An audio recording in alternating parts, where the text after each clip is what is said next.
If you've made it here to this YouTube channel, then you're here for the 5 top tips on how to ace the ATAR English exam.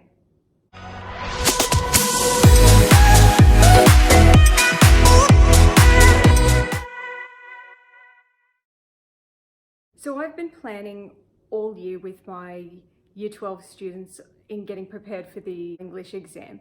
And if I had to distill the 5 key things that I am teaching them all, it would be these.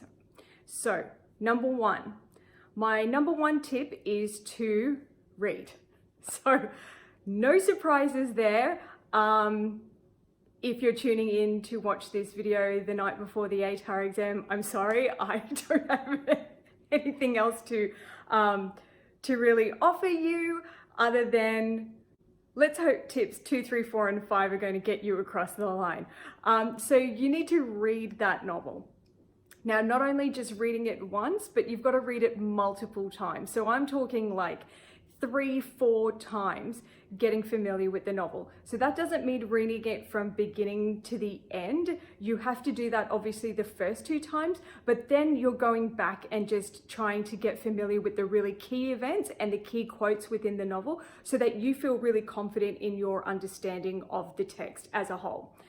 But really what I'm talking about as a skill of reading, as a really core tip, is reading beyond the text. So this is about researching. So you're not the font of all knowledge, your teacher isn't the font of all knowledge, I'm not the font of all knowledge, but Google is.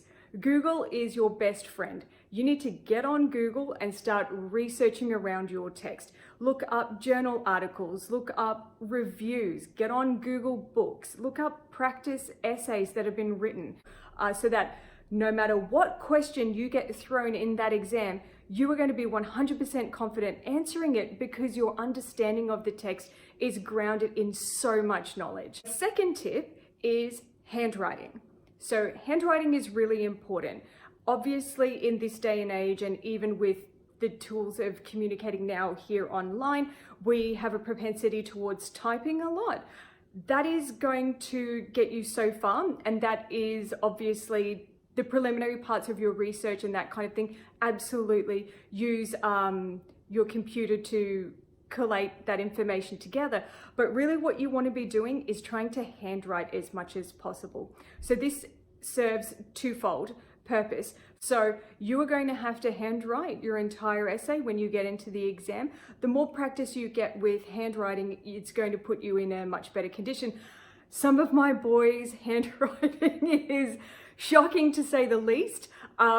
And I keep saying to them, you've got to handwrite more. You've got to get comfortable with that actual practice. Otherwise, that's really going to trip you up when it comes into the exam. And God forbid, should it actually be illegible.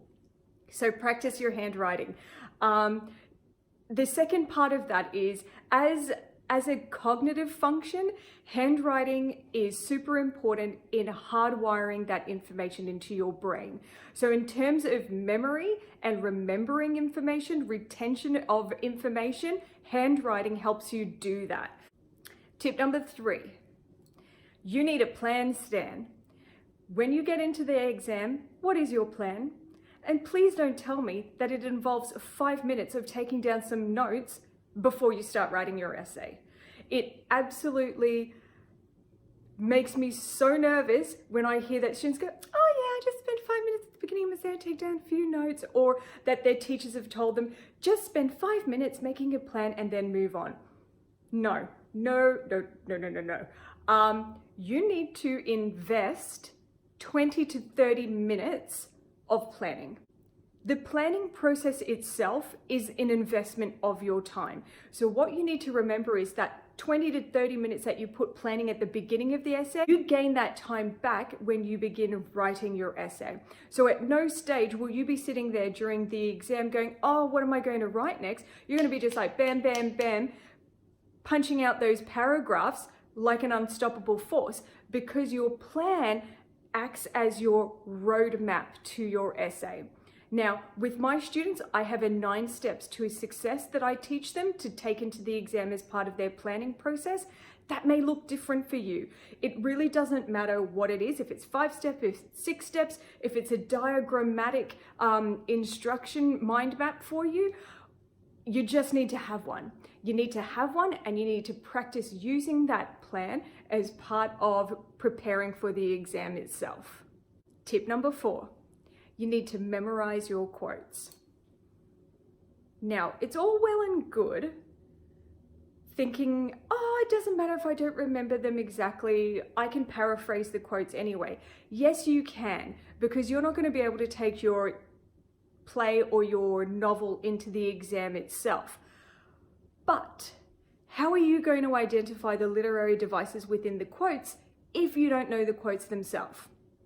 So remember, you need to be able to identify your literary devices and analyze them in terms of how they position the reader in order for you to analyze that quote effectively. So you need to know them.